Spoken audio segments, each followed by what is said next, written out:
Tonight, when the sun goes down, you're going to flip a switch. Light will flood the room, and you won't think twice about it. But for 99.9% of human history, that simple switch did not exist. When the sun set, the entire world went completely dark. It was so dark that you couldn't even see your own hand in front of your face. Yet, we modern humans almost never experience this deep, raw night. For over 300,000 years, every single one of your ancestors spent roughly half of their entire lives in near total, heavy darkness. They didn't even have simple wax candles for most of that vast timeline. All they had was the black sky, the bright stars, and whatever small campfire they could manage to keep alive. So, what did they actually do for all those long, dark hours? The answer changes everything we think we know about sleep, storytelling, and human nature. Let us journey back to the beginning, when our relationship with the night changed forever. Let's start with fire, because fire made everything else possible. The earliest solid evidence of humans controlling fire comes from Wonderwerk Cave in South Africa, roughly 1 million years ago. But fire didn't just keep our ancestors warm on cold nights. Fire completely restructured the human day. Before fire, our ancestors were just like every other primate. When the sun went down, you climbed a tree, found a safe spot, and stayed still. Moving around at night simply meant becoming food for predators. Our eyes are terrible in the dark compared to the hunters that watched us. Leopards, hyenas, and wolves could see perfectly in the dark. But fire changed that equation literally overnight. A campfire creates a circle of safety roughly 30 feet in diameter. Inside that circle, dangerous predators would not dare to enter. Outside that circle, you were as good as dead. This is not an exaggeration for dramatic effect. Anthropologists studying modern hunter-gatherer groups have documented that people who wander away from the fire at night are much more likely to be killed. But fire gave humans something they never had before: extra hours. Before fire, the useful day ended abruptly at sunset. Fire suddenly added 2 to 4 usable hours to every single day. And over thousands of generations, those extra hours changed our species. In 2014, anthropologist Polly Weissner published a groundbreaking study. She spent years recording conversations among the Joe-Huansi Bushmen of the Kalahari Desert. They are one of the last groups living close to the original human lifestyle. What she discovered was absolutely striking. During the day, about 80% of all conversations were practical. Who is hunting where? Which wild plants are ready to harvest? It was all about plants, survival logistics, and economic negotiations. In short, daytime talk was purely about work. But at night around the campfire, the entire character of conversation changed. At night, 81% of conversations were stories. They shared tales of people in distant, mysterious places. They told epic adventures of courage and survival.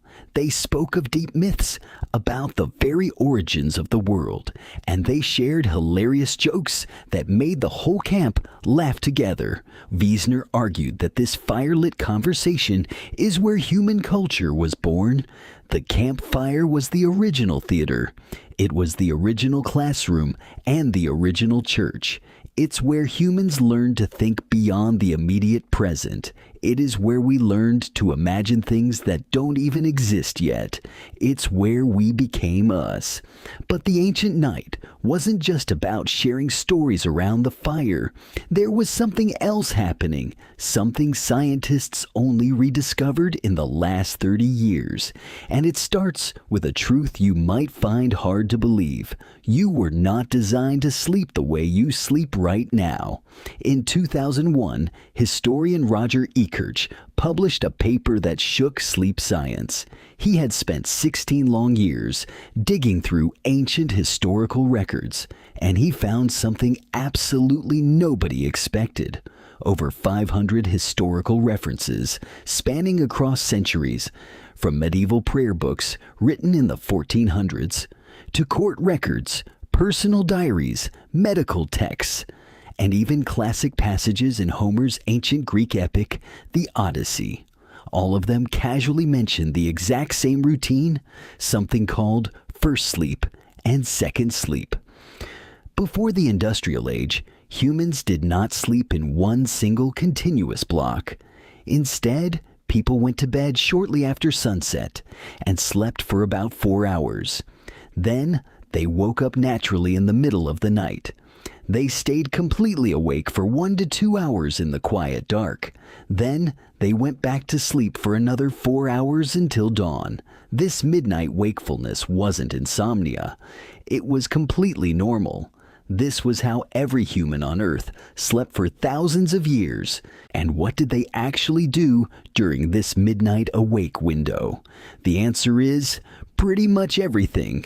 A 16th century French doctor even recommended that couples conceive children during this specific window. People visited neighbors, talked, or wrote down their fresh dreams. Others simply lay in bed in the absolute silence and thought about their lives. A doctor's manual from the 1500s advised patients that the single best time to study and reflect was during the watch. This was the quiet, still period between first and second sleep. But why did modern historians miss this for so many centuries? Because they literally mistranslated ancient Greek and medieval Latin. They simply couldn't imagine that humans ever slept differently than we do today. But in 1992, modern science finally confirmed the history. Psychiatrist Thomas Ware at the National Institute of Mental Health ran an experiment. He took a group of volunteers and removed all artificial light from their lives. For 1 month, they experienced 14 hours of darkness every single night. Within weeks, a strange thing happened. Every single participant settled into the same pattern. 4 hours of sleep, a few hours of quiet wakefulness, then 4 more hours of sleep. Nobody told them to do this. Their bodies just did it naturally.